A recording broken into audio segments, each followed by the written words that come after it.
So this is bound to annoy some people that watch my videos. Filming with my mobile phone on a blustery day with noise from the wind on the microphones. I'm also asked, why do you have such a big boat on the Broads, Robin? Because that's where I live. And that's why I wanted space and amenities and as little compromise as possible. So I got that instead of a house. And I love it. But when it's a nice day like today, you might just want to get out on the water and enjoy actually cruising around. So that's why I also got the other little boat.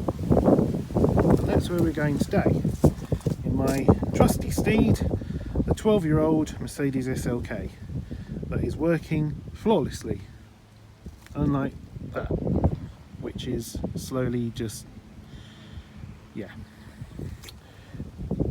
Mercedes, BMW.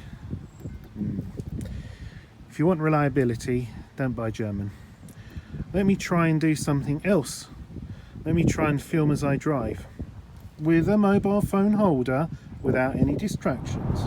So you join me here on the A47 that I wouldn't normally go on in this direction, but the road's closed where I would normally go, so only on it for a moment.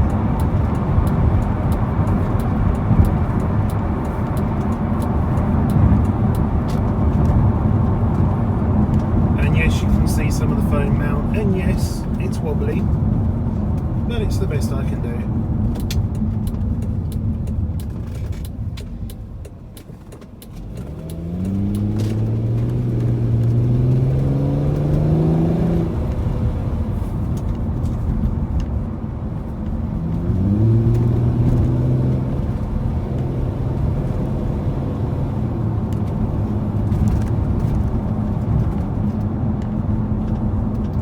Some people would go A47, then NDR to Rackheath, and then off and to Wroxham, because we're heading to Stalham. But I find it's quite a pretty route, actually. We'll be coming into the village, I think it's Blowfield Heath. And then further down, you'll come to the road to Ramworth, basically, Panksworth and all of that. Yeah, Blowfield Heath, which is where there is a very good Indian restaurant. So if you moor your boat in the Brundle area, or even if you are a hirer and come to Brundle Church Fen, for example, call up a local taxi firm and have them bring you to Blowfield Heath and to this place here. I think it's called Tamris Fine Indian Dining, and yeah, just here on the left. Very nice, but I must admit, Tamarind Fine Indian Dining, there are Tamarind. But I must admit, if you find yourself in Norwich, maybe you're moored at the yacht station, look for Ali Tandoori. I've tried a hell of a lot of Indian restaurants. I do enjoy a curry, and I have to say that Ali Tandoori in is it Magdalen Street? I think you say it. It's very nice indeed. I actually call that street Little London because it's a bit messy, a bit edgy. Nice, little kebab place down there, nothing fancy, just reminds me of Walthamstow. I think most people in Norwich regard it as a bit of a, don't like that. So yeah, if we turned right here, basically we'd head towards Ramworth. I will be turning left. Earlier in the year, in sort of August, there was like 3 weeks of nasty accidents at this junction. Clearly, I think where people just pull out, and right here, really nasty accidents.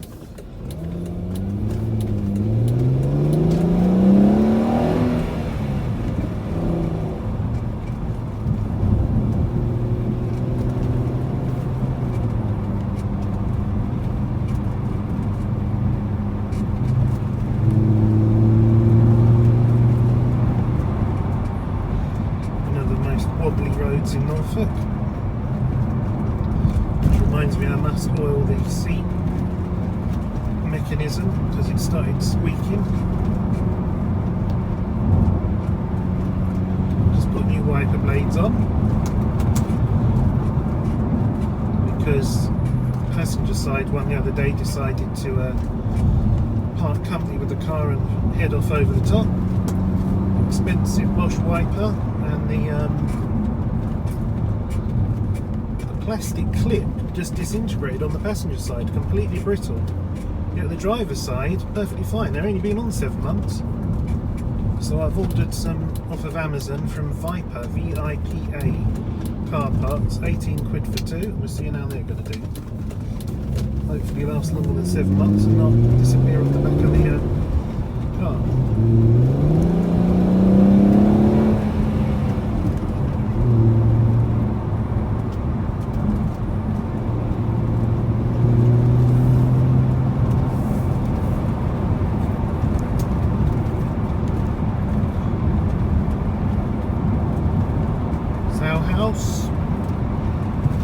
Turn right at the end of the road for the village and towards the fur and feathers and the broad. But we're not going right. Nice garden centre on the left. Yeah, that seat is bloody annoying. Quality German engineering, that, Rob. Yep.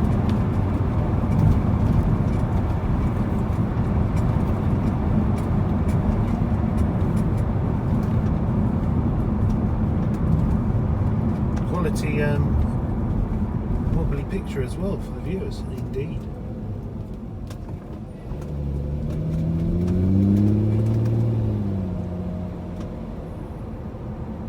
One thing I must admit I do like about Mercedes and indeed BMW, certainly the BMW I've got, is most cars, not all, but most cars these days have cruise control.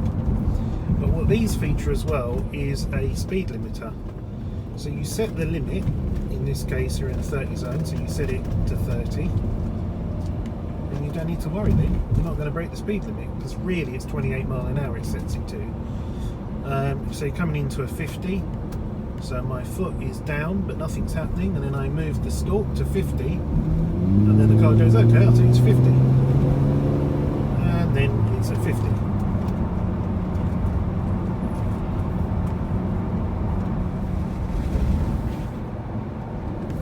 So, just been to Tesco's. Makes me laugh how these supermarkets were once our saviours, and the deli and the fresh meat counters have all gone now. Seems most people were happy with buying pre-packaged after all. But perhaps a renaissance for our local butchers, of which there's a very nice one in Stalham, is around the corner. Hear my shopping going everywhere in the boot. So here we are at Richardson's. Now, good. Not a changeover day, so straight in.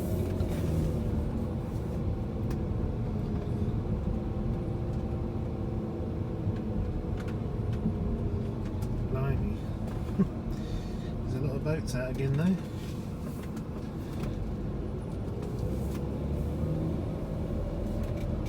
There's me thinking, I might just go up to Neaty's Head, there won't be anyone about. No, of course there will be, it's half term. Oh, great.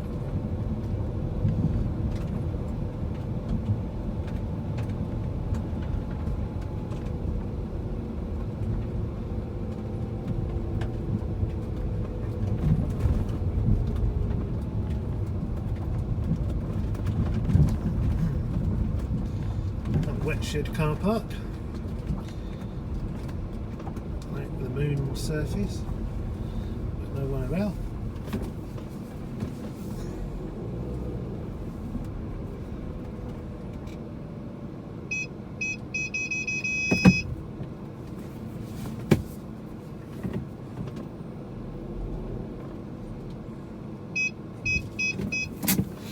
Right, we're here.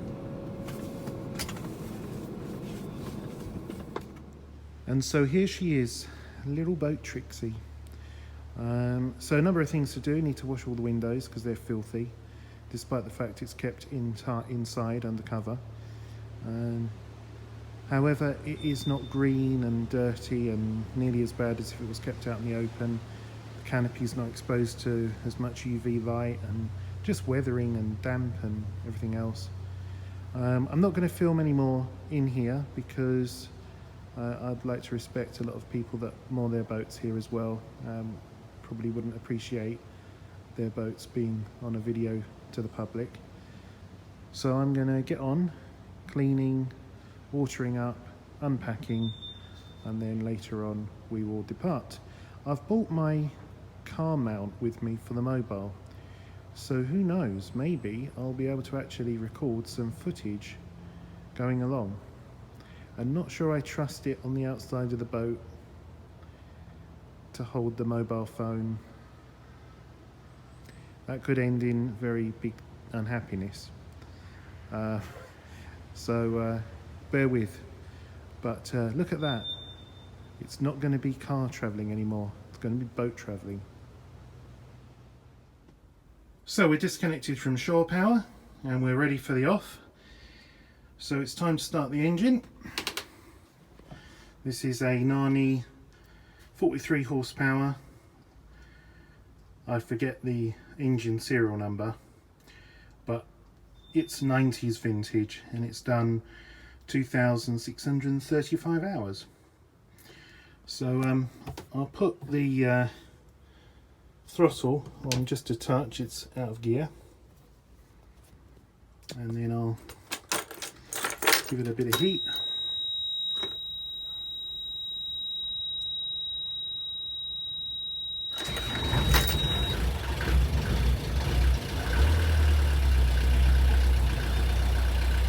There we go. Let it warm up for a bit and we'll be off.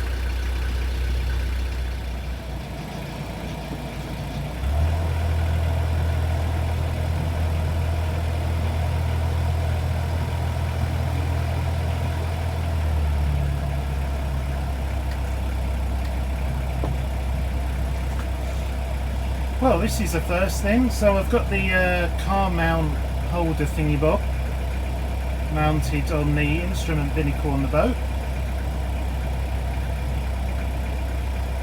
I haven't checked the forecast because normally I would just head to Rascal Bay on Barton Broad, and I think I might well do that. I have no idea of the time either. Not that that's essential. I can of course night nav in this boat if I wish, but judging by the fact that Richardson's boatyard is so devoid of boats, and there's Barnes, Ferry Marina, Bridgecraft, Faircraft Loynes, to name but a few, moored in the basin, suggests that moorings are at a little bit of a premium.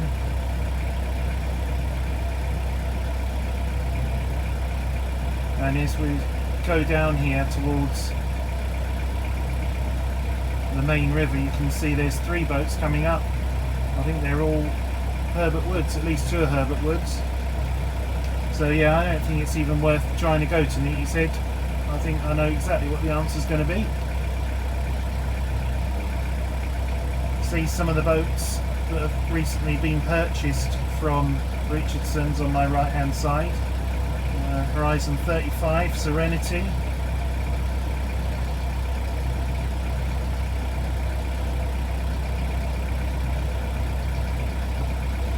Shimmering Lights, a Barnes Brinkcraft Concerto. Wow, this is a new thing, isn't it? On a boat, filming.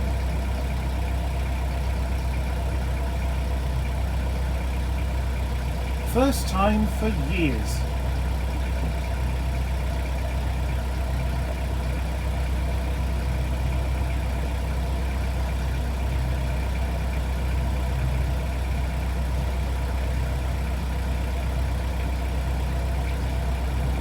Brink Serenade number 7. Interesting they built so many of those, obviously very popular. coral emblem coming into more. Good to see crew at the stern and the bow. Sorry, you can't see any of this, can you? Well, suffice to say, coral emblem has moored up, and they did it very well.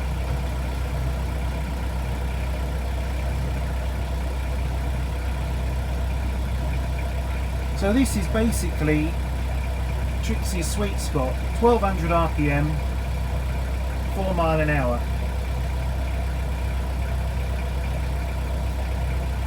What happens when you have a large engine in a small boat? 1400 RPM, 5 mile an hour, 1750, 6 mile an hour, and then after that all the way to 2600, absolutely pretty much no increase in speed, gets to maybe 7, but colossal wash because she's reached her whole speed. She's only 24 foot long, and she's got 2 bilge kills which add a nice amount of drag, but 4 or 5 mile an hour is perfectly nice and quiet, very fuel efficient, and you can't see a damn thing with that sun. So it's time to look at me. It's time for me to get used to looking over here because that's where the camera is. Right, so we're on the River Rant. Over there is up to Sutton, and we're heading down towards Barton Broad. So I'm going to give you some tips. I've got to remember to look over here. Blimey, I haven't done this for so long. I'm going to give you some tips about, especially for owners and spiders. Hirers, generally speaking, I'm not saying you're not going to get a boat with spiders, on course not, but generally speaking, you're not going to see too many spider webs because the boats are going out, they're coming back, they're being cleaned, they're going out, they're coming back, and the spiders just haven't had time to sit up house. But if you're a private owner, you haven't been to your boat, I mean I've been to Trixie for about a month and a half now, so you come on board, and because it depends on where you're moored, if you're near trees, blah blah blah, but they will make a home on the boat, and you have spider webs. And I suppose if you're going to go boating, you're just going to have to accept you're going to be living alongside spiders. Now some people say get conkers. Conkers are the key, and I don't know why, I'm not looking into the science behind it, but from personal experience, yes, conkers do seem to deter spiders. However, they only seem to work when they're quite fresh and they've got that nice oily waxy texture to them, and you get like 10 in a bowl, stick the bowl, it will keep the spiders away from that vicinity, but it doesn't keep them off the boat outside, and then you've got spiders on the outside of the boat waiting to get inside the boat. And as the conkers get older and drier and so on and so forth, they lose their effectiveness. And firstly, I can't really be asked to go and pick conkers. We're leading up here to what I do so well, which is least amount of faff, most amount of laziness. That's the key to life. So you don't want to go picking conkers and having bowls of them everywhere. What do? Well, I'll tell you what you do. You wait until it gets dark. It doesn't need to be like midnight or something, but at the moment 6 o'clock at night, it's pitch black, the spiders are out, they're making their webs, they're feeding. That's when spiders like to do their feeding. So if you've got spiders on the boat just after dusk, that's when you're going to have the activity. You're going to see them, they're going to come out. Go out with a torch and some fly muscular.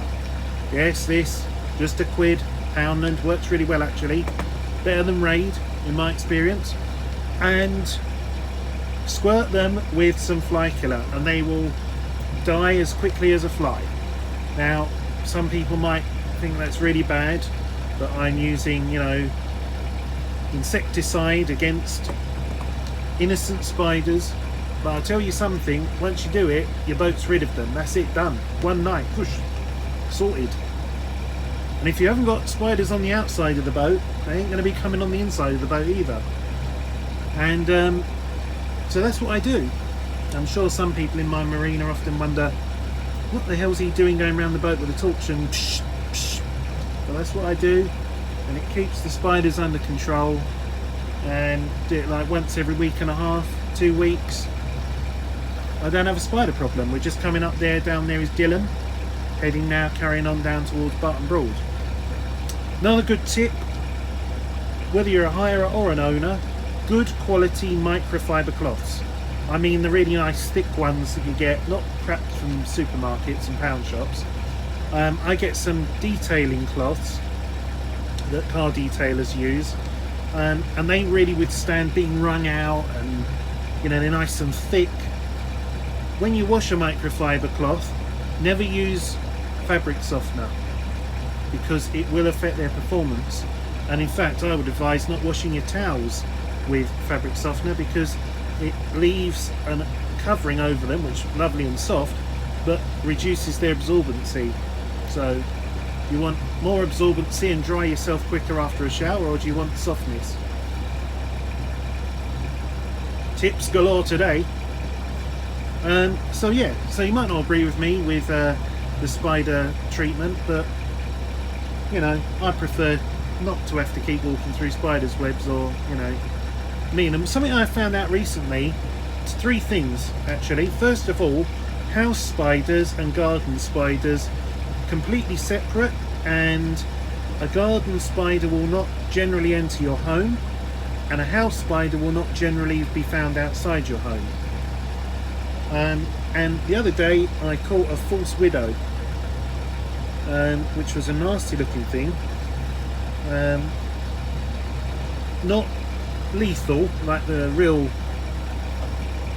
widow spider, but a false widow give you a nice deep bite, and they just look horrible, black, ugh, looks like a proper spider. And I killed it, and I said to Sheila, I said, that doesn't look like a normal spider to me. And then yeah, found out that was a false widow. So they are spreading across the country. Right, well there we are then. That's me done with talking. Now at this point, normally of course I would have a nice landscape, beautiful picture, and there'd be music playing and everything else, but not anymore. It's just, that's all for now. Catchphrase, more as it happens.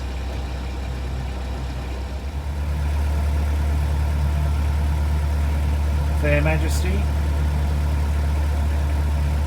enjoying the relatively mild evening. Oh, top down, coats and gloves and hats on, that's the way to go boating.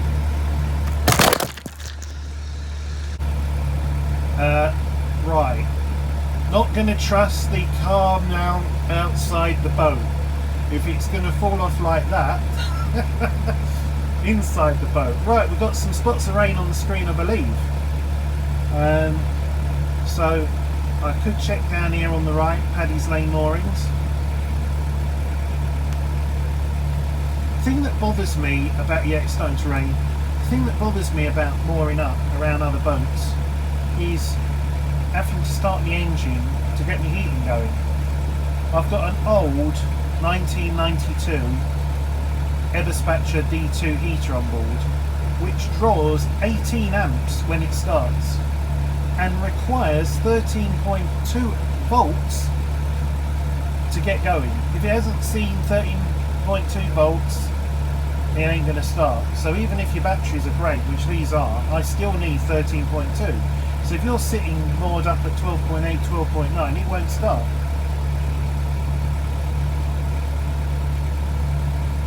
So, and it's not cold enough right now to have the heating on, so I know that at some stage I'm going to have to start the engine, turn the heating on, and I just don't like being that one, you know what I mean, that one. So there is a space, I believe, at Paddy's Lane.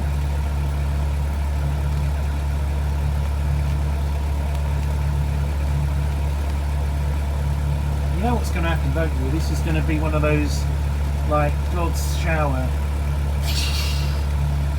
Little flurries of rain and wind coming through. And then probably will be over afterwards. Or if I can get a sort of formal mooring, then I like to be the end boat, so then my exhaust is sticking out away from other boats. I really should close the canopy up as well. Guy there on the right, liveaboard, used to be at Sir Ballum's stays, but now he's round here.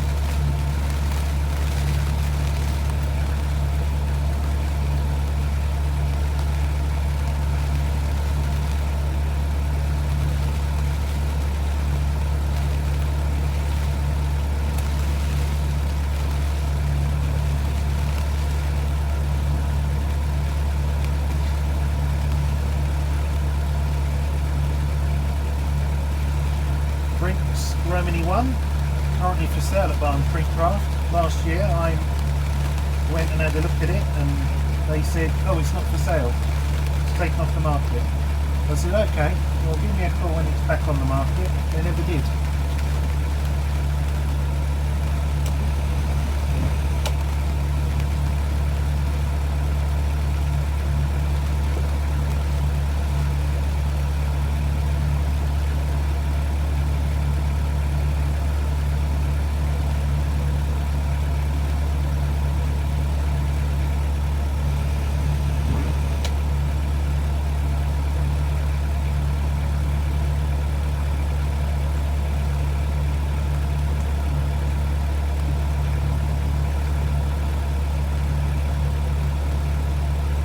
Dipsy.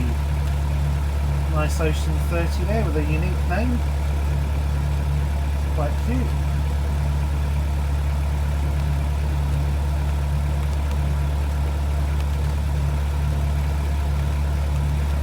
Yeah, methinks I'm going to turn around. I just don't know what to do. I don't know what to do. Do I go to Barton Broad? Check this out for a turning circle.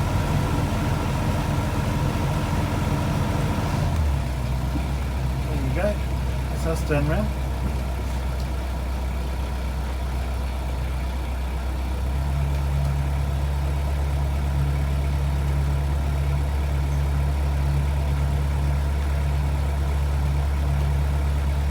I'm not really going to have proper hot water even, because I haven't got an immersion meter.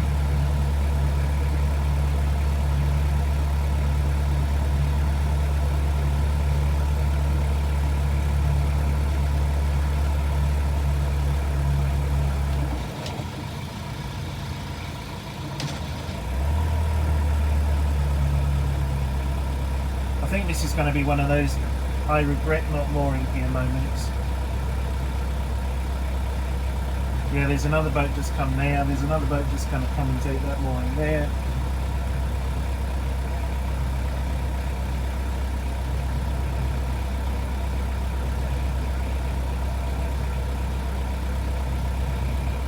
More as it happens, and we're going to go more up after all here. I think it's just going to be the better place.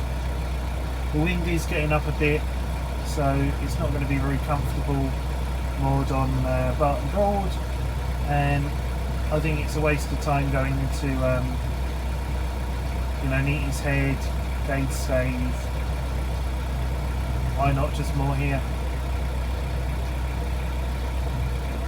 The problem is with this boat is, despite it, you think it's going to be really easy to handle, it's small, it's lightweight, but with this wind it really gets affected by windage with the canopy. So we'll see how we do.